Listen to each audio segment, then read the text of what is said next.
Our presentation today is about the chronobiology, and the chronobiology is a very new science, in fact, and the vast majority of studies were done on animals or fruit flies. I'm so sorry that there are few practical studies, especially when it comes to children or adolescents, but the topic is interesting and the futuristic practical implications are promising in terms of diagnosis, management, or prognosis. Also, I would like to add that I'm not specialized in sleep medicine, but I am 45 and I have spent about 15 years of my life sleeping. So I think I can talk about anything related to sleep. So let us start with our objectives for today. We will identify and compare circadian rhythms in infants, children, and other stages of the life, examine epidemiology and the clinical presentations of sleep problems in children and adolescents. And we will discuss the relationship between sleep and mental or medical disorders. We'll discuss the sleep hygiene, and then we will see some evidence-based treatments options for sleep problems. So what is sleep? For those who do not know what is sleep, sleep is the perceptual disengagement from the environment that is reversed by intense stimuli. And this differentiates it from death or coma. During sleep, there is some changes in brain and cardiovascular activity, changes in muscle tone, breathing patterns, and body temperatures. Two kinds of sleep are known, the REM and the non-REM sleep. The EEG in the non-REM sleep is synchronized, slow, whereas in the REM sleep, it is desynchronized, and the amplitude and frequencies are fast.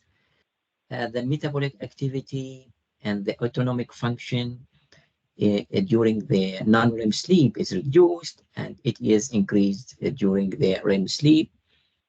The body temperature is maintained during the non-REM sleep, and it is the same as the temperature of the environment in the REM sleep. Eye movement is rapid during the REM sleep, and the eye movement in the non-REM sleep uh, is slow rolling. Um, During the REM sleep, we have partial or full erections or vaginal lubrication.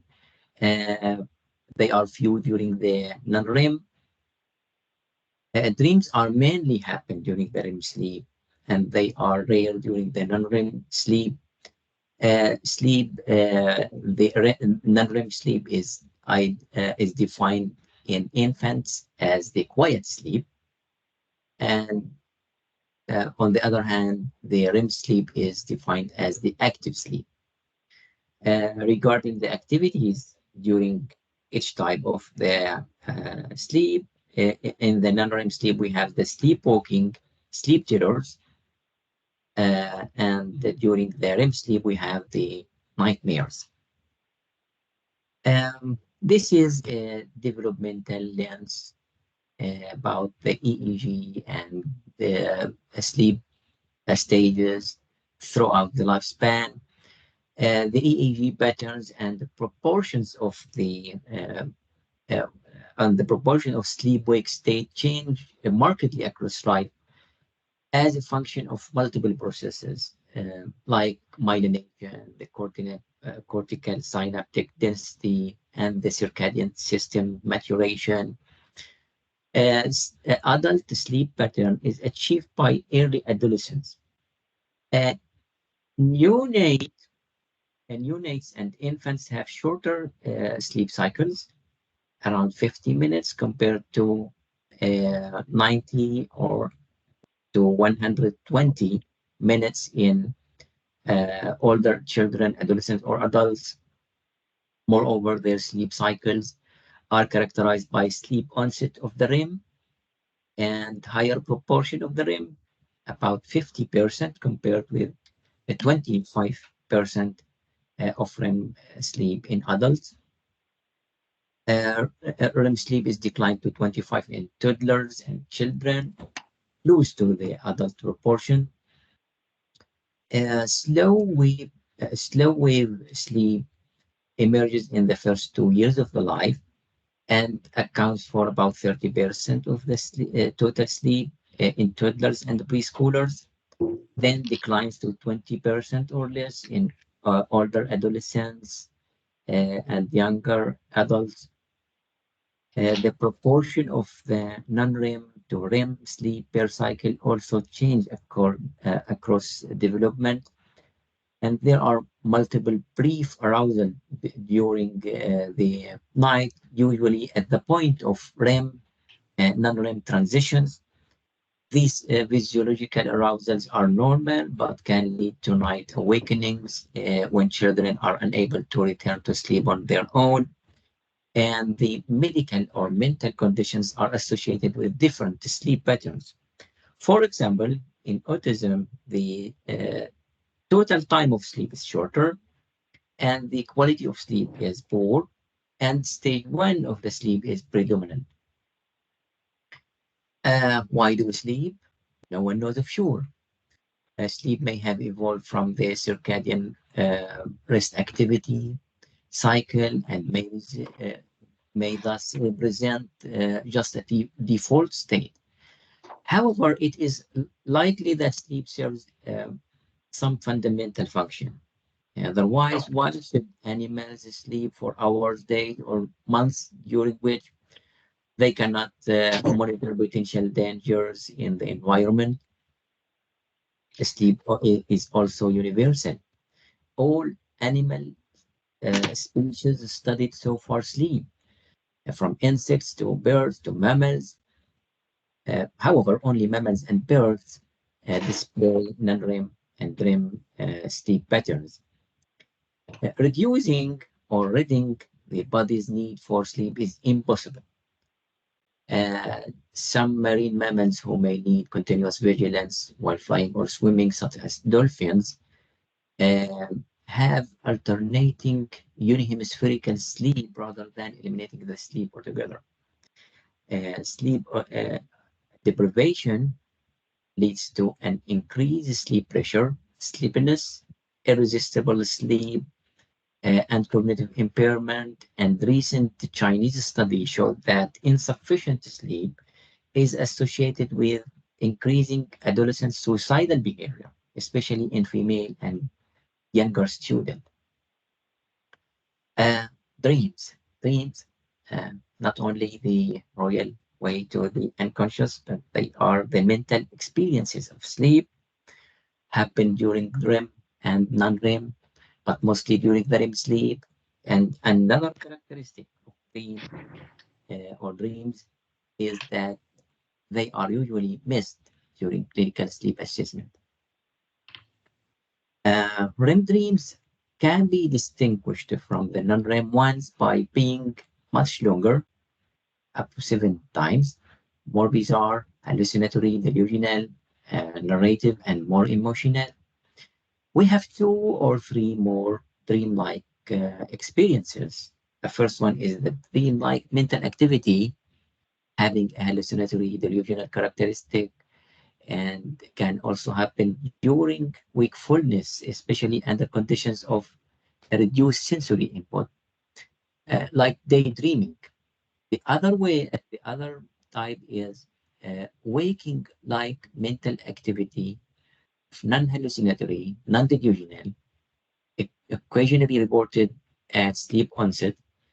And the third one is a mixed state of both of these dream-like activities, and it is the lucid dreaming, where dreamers are aware that they are dreaming and to some extent can control the course of their dreams, So you may have the wakefulness dreams, uh, waking like sleep, and in between the lucid dreaming.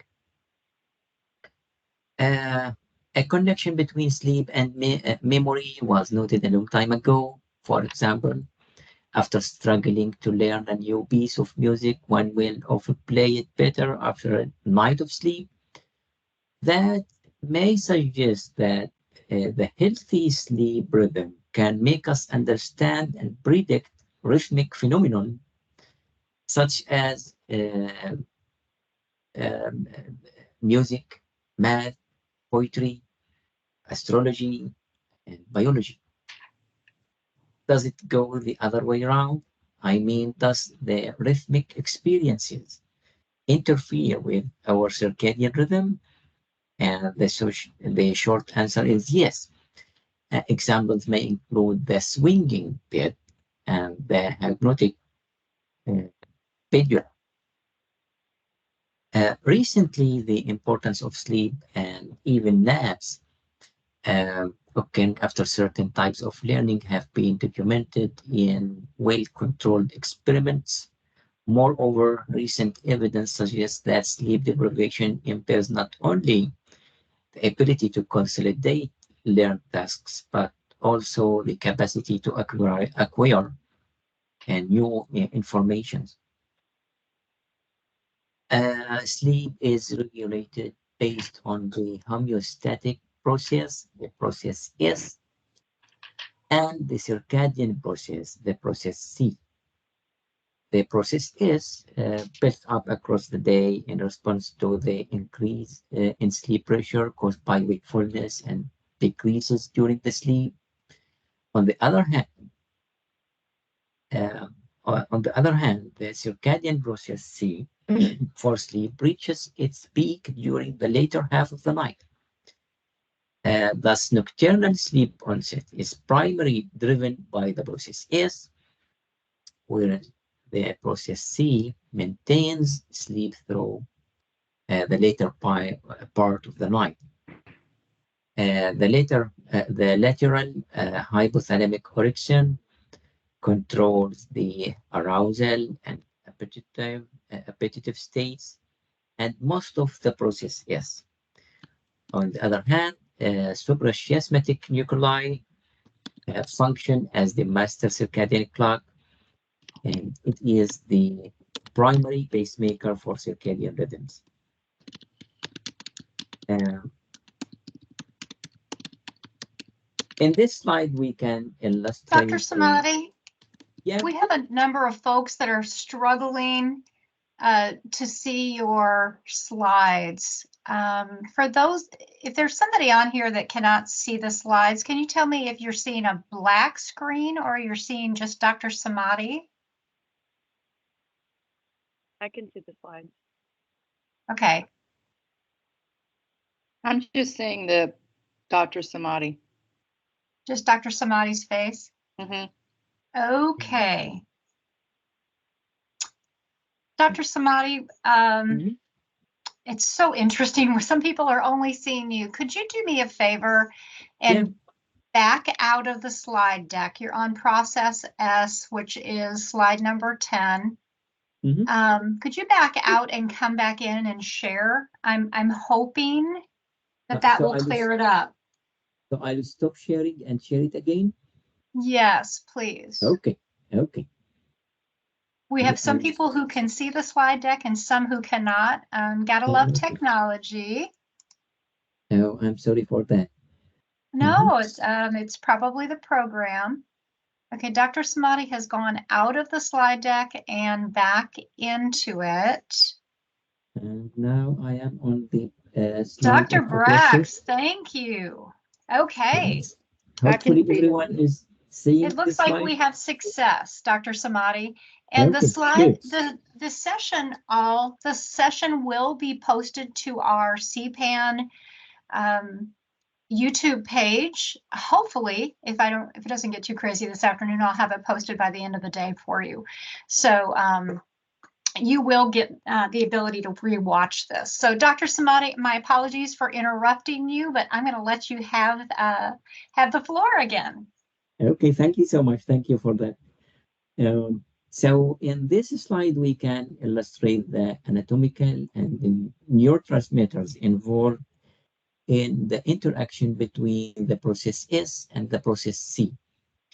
The orexin um, uh, in the lateral hypothalamus is connected to other areas of the brain, and several neurotransmitters are used in their communications. For example, I will try to, oh yeah, here we are seeing the laser point. For example, here the uh, dopamine in the ventral tegmental area is enhanced by the orexin. On the other hand, here the GABA from the ventrolateral preoptic nucleus inhibiting the orexin. Um, so we can see that the appetite, sex, energy level, emotions, pain, and sleep are all connected to each other, and they are all in the same picture here in this slide. On the top of the list of activators of the orexins are the glutamate, and on the top of the list of inhibitors are the GABA. I'm not going over all the list because this will take a lot of time. So this is a functional imaging of a rat brain, shows that the suprachiasmatic nucleus is active during the day and it is inactive. This is the place of the suprachiasmatic nucleus. It's inactive during the night. And shortly we will see the genetic molecular explanation why the suprachiasmatic nucleus is active during the day and inactive during the night. The biological time space, a new terminology.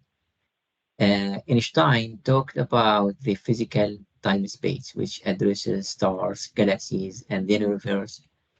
On the other hand, the chronobiology is interested in the biological time space. They found that organism orientation has internal clues and external clues. For birds, for example, the biological map is far more developed than our biological clock or map. Uh, Birds' biological map includes clues about Earth's geography, magnetic fields, and even the features or the milestones on the Earth. Similarly, bats have a developed internal micro and macro visuospatial clock map, and not only an ultrasound vision, which provides a realistic expectation about both open and the closed spaces and allows timely, smooth movement accordingly. On the other hand, our biological map is so primitive. Biological map and biological clock is so primitive, and thanks for civilization. It can provide rough clues about internal structures such as bathrooms, kitchen, bedrooms. It's a very basic version of the biological map that makes dogs prefer to avoid at the fire hydrants, or cats search for sand to hide their feces. Not only it is primitive, but it is not precise at all. The Earth day is 24 hours, and our clock is based on 24 point something to 25 hour for the day. Moreover, we have several different desynchronized biological clock maps in the body. Every organ and even every cell has its own clock. Brain has one, lungs has one, stomach, joints, every cell, and they are desynchronized. This is the rule. And this is not a bad thing because it was utilized clinically for providing the chemotherapy, the timing of providing the chemotherapy, so that they will target the organ which is targeted when the clock of that target is on, and when the other clocks, anywhere else is off. This is the optimal timing, and we can modify the clock of every organ by changing our behavior. And we will see how can we reset the clock of our body, synchronize it, desynchronize it, and utilize it for therapeutic purpose, and to understand the etiology of some disorders. Finally, our human clock is ticking, and this can be used to estimate the age or even the death of an organ or the organism. We have mentioned that the circadian day is about 24 hours to 25 hours. The early estimations done 90 years ago said that it is 25 hours. But nowadays we know that the average is 24 hours, 10 minutes, and 48 seconds. And we do not know if the early estimations were wrong, or if the circadian day, the human circadian day, is getting shorter and shorter. On the other side, the Earth day is still 24 hours. So the result is that we have to reset our circadian day or our circadian clock to match the Earth day.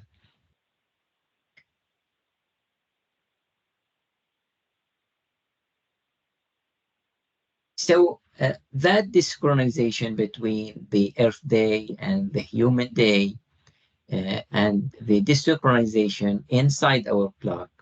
So we have many desynchronizations. The first one is between our clock and the Earth clock, then between our clocks inside the body. And according to the chronobiological theory, the ADHD, for example, is understood as a desynchronization between the attention centers and the motor centers. And the studies have shown that even the medication of the ADHD is useful to synchronize the peripheral and central clocks in the body. I would like to show the simplest molecular clock story of the fruit fly. Other clocks in our body or everywhere is following the same rule. So we can see in this slide that we have two genes. The first one is called period. The second one is timeless. And they are coordinately activated by two proteins called cycle and a clock. The clock and cycle proteins here, and the period and timeless genes are coordinately activated by these two proteins to produce RNAs. These RNAs are traveling from the nucleus to the cytoplasm and translated into the period protein and the timeless protein. In the cytoplasm, the period protein and the timeless protein are inactive. They are doing nothing. And not only that, but also they have enemies. The enemy of the period is the double time. It destroyed it if it is single. And light is the enemy of the timeless protein. It destroyed it through a cryptochrome, also when it's single. So the buried and timeless protein can be destroyed easily by light or natural time in the cytoplasm. And once they are produced, they cannot go back to the nucleus. However, if they can find each other, they can marry, and at that time they can be protected from the double time and the light, and they can be brave enough to travel again to the nucleus and suppress the cycle and the clock proteins inside the nucleus and turn off the biological clock. So when the light is on or the sun is up, uh, timeless is destroyed. Subsequently or consequently, the period is destroyed by its own enemy, um, and the biological clock in the nucleus is on. This is what happens during the day. But when there's no light or the sun is down, timeless and period can pair and travel to the nucleus to turn off their biological clock. And the biological clock is turned off and on by light or by the sunlight. And for that reason, we can see the reason why the suprachiasmatic nerve of this rat is active during the day and inactive during the night. Okay. This is the simplest model of the molecular clock working on off-on model by day and night. The human clock is more complicated, and then more genes are involved, and the genes can affect other genes. The clock gene can affect other genes to produce their behavior. So how can we reset our circadian clock? By Zeitgebers. And what is the Zeitgebers? Zeitgebers is the German term for literally means time givers, and simply they are things that can reset our biological clock. Light is the main Zeitgeber. Fasting, restricted access to food is Zeitgeber. Administration of the methamphetamine or methylphenidate in the suprachiasmatic nucleus can synchronize the peripheral and central clocks, even if the suprachiasmatic nucleus is lesions. Exercise is another Zeitgeber. So food and exercise patterns may provide novel treatment targets in effort to stabilize or shift circadian rhythms. Interestingly, alarm clocks, calendars, organizers, reminders are not helpful as Zeitgebers. I would like to talk a little bit about the social jet lag, which is a phenomenon or disorder in which those who naturally exhibit slightly delayed sleep-wake patterns are able to sleep on their normal patterns on the weekends, but are forced to wake earlier during the work days or school days. Social jet lag has been associated with mental and medical disorders like obesity and depression, and the effective treatment may include time administration of light stimuli of specific wavelengths.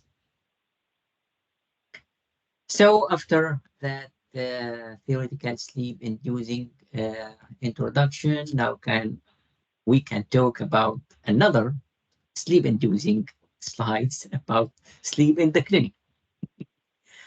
So insomnia or sleep problems are not uncommon in the clinic. Insomnia accounts for about 30%, breathing sleep disorders for 3%, circadian rhythm disorder for 7%, and parasomnia or abnormal activities during the night for 25%. Sleep disorders are differently represented at different ages. During infancy, difficulties falling asleep or falling asleep independently and night awakenings are the most common problems. Toddlers and children are also present with sleepwalking, obstructive sleep apnea, nightmares. Adolescents tend to display insufficient sleep hygiene and circadian rhythm disorders and social jet lag. The excessive times sleepiness is always pathologic in children. Um, child sleep problems are associated with a high degree of parental stress. Sometimes parental expectations do not match the developmental uh, appropriate needs of the child. Uh, Finally, naps are developmentally appropriate until the until the age of 4 or 5, and after that they may indicate excessive time sleepiness. Um, how can we access sleep? These are some helpful questions, like what is the sleep-wake schedule on school days and vocational days?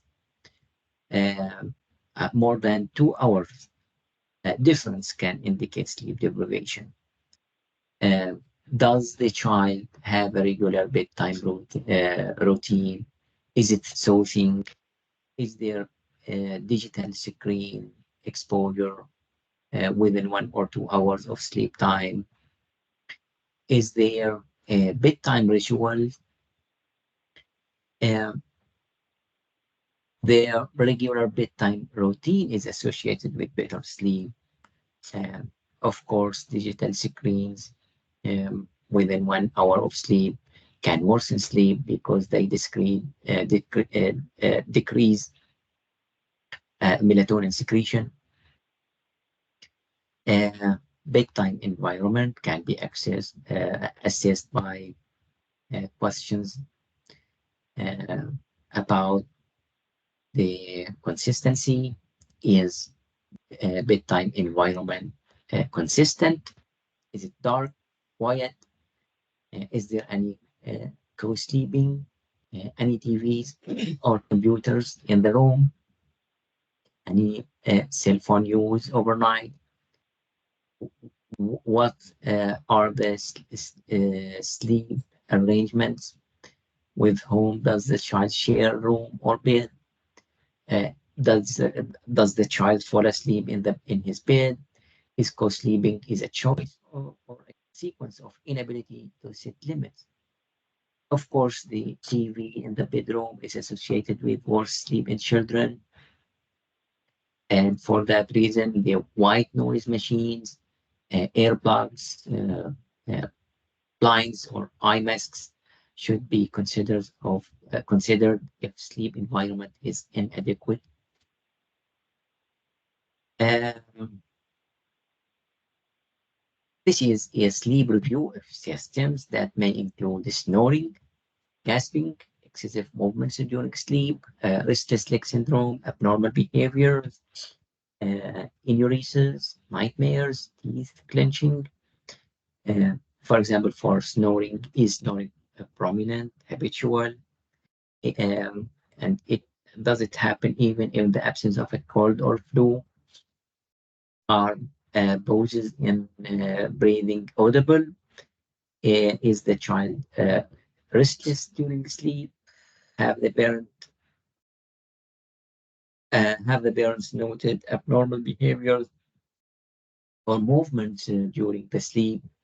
Is there any sleepwalking? Does the child endorse funny or strange feeling in their knees or in their knees or legs? Uh, Sleep disorders and psychiatric disorders can be diagnosed concurrently. So, for example, diagnosis of depression and insomnia can be assigned if the insomnia does not appear to be simply secondary to depression. And this was one of the major changes in the DSM-5.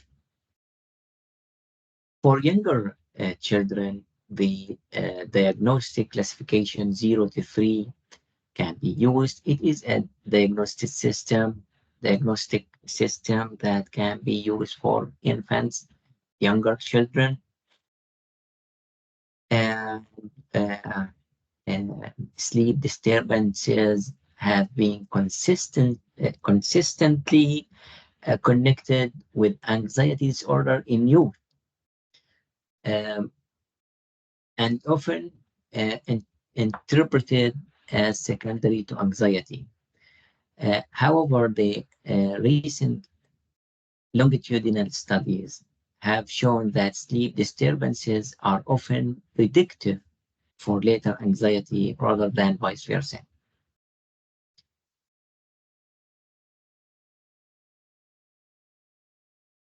This slide is about sleep hygiene, and parents and children should be regularly educated on how to maintain or improve sleep using healthy sleep practices referred as the sleep hygiene.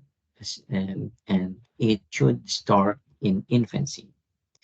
Good sleep hygiene practices have been found to be associated with good sleep in children from birth to the age of 10. And in order to stabilize a circadian rhythm, the process C, as we mentioned, and regular sleep drive, the process S, children should maintain a regular sleep wake schedule both on weekends and weekdays. Keep a regular daily schedule, including meals, physical activity, avoid bright light and screen use, be exposed to natural bright light in the morning, and schedule an age appropriate or strategic naps when indicated.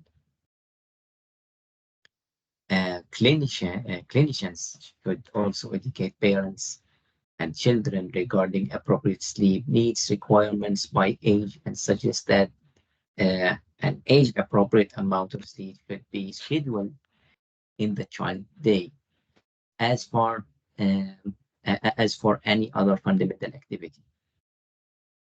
It is challenging, but the positive sleep associations can be promoted by encouraging consistent bedtime routine, avoiding arousing activities in bed, including TV, computers, homeworks, uh, timing out, or coffee, and limiting the parental interaction with the child prior to sleep onset. The bedtime. A soothing and enjoyable bedtime routine creates a positive associations with sleep time and sets the tone for both body and mind to prepare for sleep. Similarly, avoiding stimulating or unpleasant activities in bed eliminates the association between bed and arousing activity. And for this reason, uh, bedroom should not be used for timeout or other negative consequences in children or preschoolers. Um, Independent sleep onset should be encouraged as early as possible, and this can be achieved by limiting or removing parental interaction with the child prior to sleep. We can use the transitional objects like stuffed animals uh, um, or blankets especially if the children is older than 6 months of age. This age is no longer need night feeding.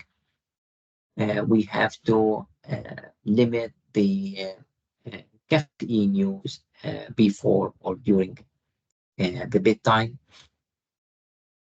Finally, we will discuss some agents that can be used after fixing the sleep hygiene and ruling out any uh, mental or medical conditions that can contribute to the sleep problem. The first agent on the top of this list is the melatonin, and the systematic review by Choi in 2022 showed that in adults it's not effective.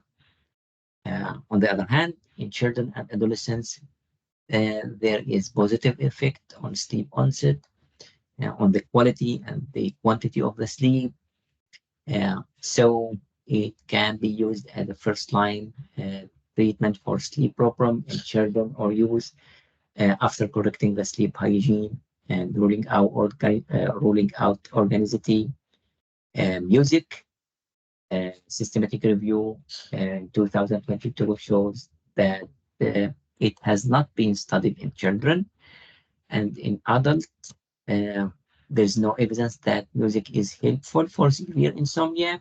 There is only tiny evidence for mild insomnia in adults. The GABA, although GABA is the main inhibitor neurotransmitter in the brain, using of GABA have been shown to be very similar to placebo for sleep problem. Over-the-counter herbs like chamomile, melissa, etc., have contradictory results. There is many concerns about safety, paradoxical effects, sometimes toxicity. One of the over-the-counter herbs called valerian root, found by a Japanese systematic review in 2020 to be effective for insomnia, depression, and anxiety. However, the evidence for children is still limited. Iron, vitamin D, 5-hydroxytryptamine might be helpful even in the absence of restless leg syndrome and normal ferritin levels. Omega-3, folic acid, uh, vitamin B12, vasopressin, not effective for sleep, effective for anything else. Antihistamines, effective with unfavorable side effects that include rapid tolerance, paradoxical effect, constipation, sedation. However, they can be used with allergy comorbidity. And talking about the paradoxical effects of sleep medications in children, it is bidirectional. I mean that the hypnotics and sedatives may cause agitation and insomnia, and vice versa. The stimulant agents, such as caffeine, may induce sleep. So, coffee-induced sleep uh, is is a known phenomenon, and many patients ask about the reason why they cannot sleep until they drink coffee. And the reason is that paradoxical effect. So, paradoxically, coffee can be tried for sleep problems in children, and studies show that low doses are better or more effective than the higher doses. Again, paradoxically, they are more helpful uh, if they are used in the morning. And the studies also found better results in males, in adults, and with the history of trauma rather than in females or younger patients or with the absence of the trauma. So a cup of coffee in the morning may be tried for insomnia, and it works if we have a paradoxical effect, which is not uncommon. The alpha-2 agonists, such as clonidine, guanfacine, they are widely used off-label for insomnia. They are FDA approved meds for impulsivity, ADHD, hypertension, tics, and others. And they are good choice for sleep problems with ADHD and autism comorbidity, side effects, low blood pressure, sedation, again, basically insomnia, nightmares, and agitation. Alpha-1 blockers, such as prazosin, they are widely used for hypertension and nightmares or post-traumatic stress disorder, and it can be used for sleep problems with PTSD. Side effects are similar to that of alpha-2 agonists. More from the antihypertensive meds, preservine, tetrabenazine, or even the loop diuretic pomegranateline has been studied for insomnia with comorbidities of mania, abnormal movements, parasomnias, and hypertension, or extrapyramidal side effects or tardive dyskinesia. Major hypnotics such as benzodiazepines, Z-hypnotics, the long-acting are preferred in selective cases such as seizures or severe anxiety or alcoholism. There is medication that can increase the quality of the sleep rather than the quantity, like L-carnosine, which is a compound in combination of L-histidine and L-alanine that was found helpful in a study by Matt Shorzad in 2018. Sedative depressants like trazodone, mirtazapine, doxepine, imipramine helps with insomnia associated with depression or anxiety. Side effects vary and include sedation, weight gain, constipation, sexual dysfunction, urinary retention, and others.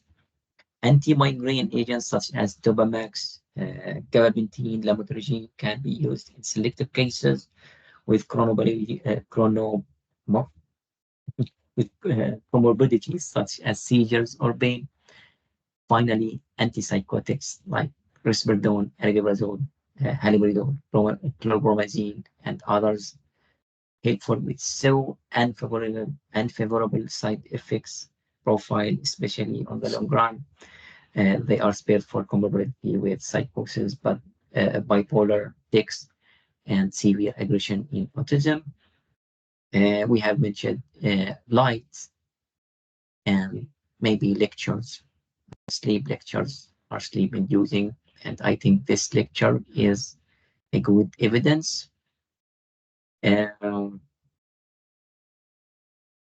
Chronobiology and clock genes are not only helpful in terms of treatment, but also in terms of diagnosis. And one of the major problems in child and adolescent psychiatry is the diagnosis of bipolar in teens or children.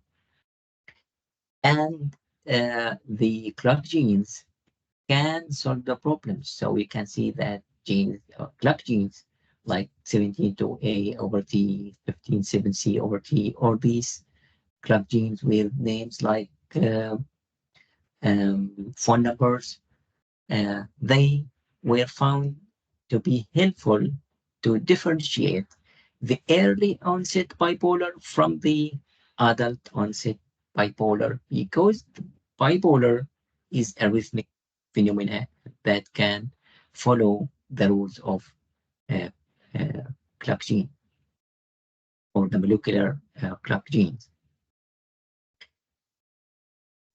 Finally, I would like to end with this disclaimer. The FDA has not approved any medications for the treatment of pediatric insomnia, and most of the guidelines for pediatric insomnia are based on expert consensus rather than randomized controlled trials.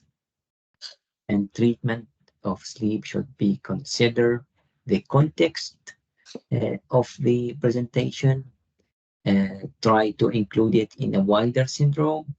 Start with sleep hygiene and taken on a case by case basis, and that the comorbidity is the role.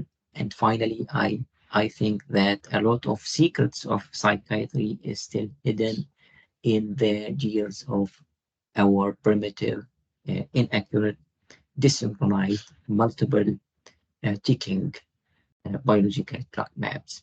And thank you so much. Thank you, Dr. Samadi. And Dr. Samadi has 3 pages of citations. That probably doesn't surprise anybody. There was a lot of information in there, Dr. Samadi.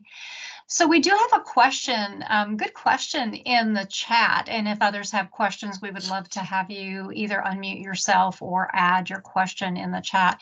So the question comes from Diane Chapman. And if you are a physician, my apologies for not using your title. What is your opinion for 1 to 5 milligrams of melatonin nightly for a 12-year-old with ADHD, Dr. Samadi?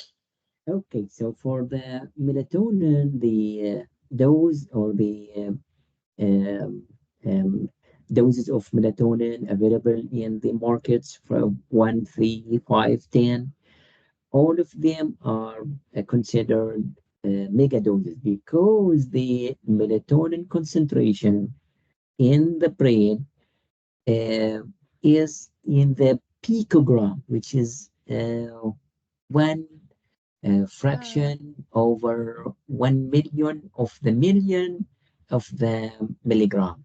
I think so. 1 milligram or 5 milligram or 10 milligram is is enough. And the melatonin is not a predictable um, medication. Usually, the 1 milligram is working, 3 milligram is working, 5 milligram is not working. Usually, maybe the 1 milligram is working, whereas the 5 milligram is not working. So, in the light of the complexity of the biological clock and timing of giving the melatonin, are we ticking or advancing our biological clock by the 1 milligram or 5 or 10? So it seems like a blind shot for our clock or circadian rhythm. However, if the 1 milligram is working, the 3 milligram or 5 milligram is not recommended. And even if we use the 5 or 10 milligram, it is still very safe. But what I remember hearing you say, really, sleep hygiene is the first line for kiddos, pretty much of any age or even adults. Would that be a true statement, Dr. Samadi? Yeah, sure. We have any discussion of the medication for insomnia is after fixing the sleep hygiene and ruling out any medical condition, like, for example, obstructive sleep apnea or iron deficiency and others. All right. What other questions do we have? We have about 4 more minutes with Dr. Samadi today. If you'd like to ask your question directly, please feel free to unmute yourself. If you would prefer to add that into the chat today, I will certainly read your question. That's not a problem. You know, we hear while we're waiting for questions, and if you do have one, please do speak up. But while we're waiting for questions, Dr. Samadi, there's always, I've heard a lot of questions about the difference between nightmares and sleep terrors and such like that. Is there anything that that parents can do preventatively? Is there anything that that is happening maybe prior to sleep that may be impacting and maybe causing those things that doctors and nurse practitioners and such can share with their families? So yeah, sleep terror occurs during the non-REM sleep. So usually the patient cannot remember what is going or what happened. He awake frightened, but he cannot remember what is the dream. On the other hand, the nightmares happen during the REM sleep. So we have a story of the dream. I'm gonna be almost pre-diabetic. Oh, when you get to And the sick. yeah. I Okay. muted it. Thank you. So usually there is more details in the nightmares rather than the terror. The terror is nightmare. Night terror is just an alarm, but in the nightmare we have details and we can interpret the nightmare or take it in the context of what is going with the child or with the adult, especially if the nightmare is repetitive or simple. And I have no idea what we can do just minutes before the sleep to prevent the nightmares. Usually, nightmares is a story of years. The trauma is so deep in history.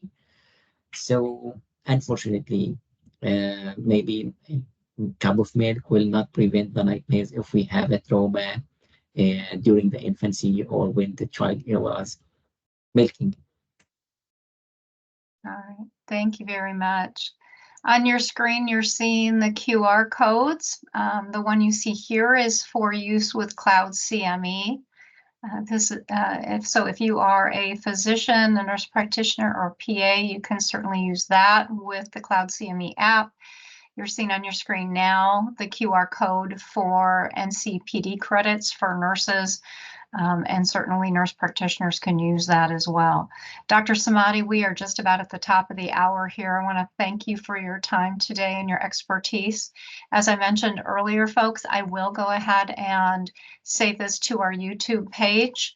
And if you would like a copy of these slides, I will put the CPAN email address in the chat, and you can certainly send us an email here at cpaninfo@uttyler.edu. I will put that. I cannot type and talk at the same time, but I will put that here in the chat, and you can send me an email. Dr. Samadi, thanks again for your time today, and we appreciate you all joining us. Thank you so much. Thank you. Thank you for Have a great day, for all. joining me. Thank you so much.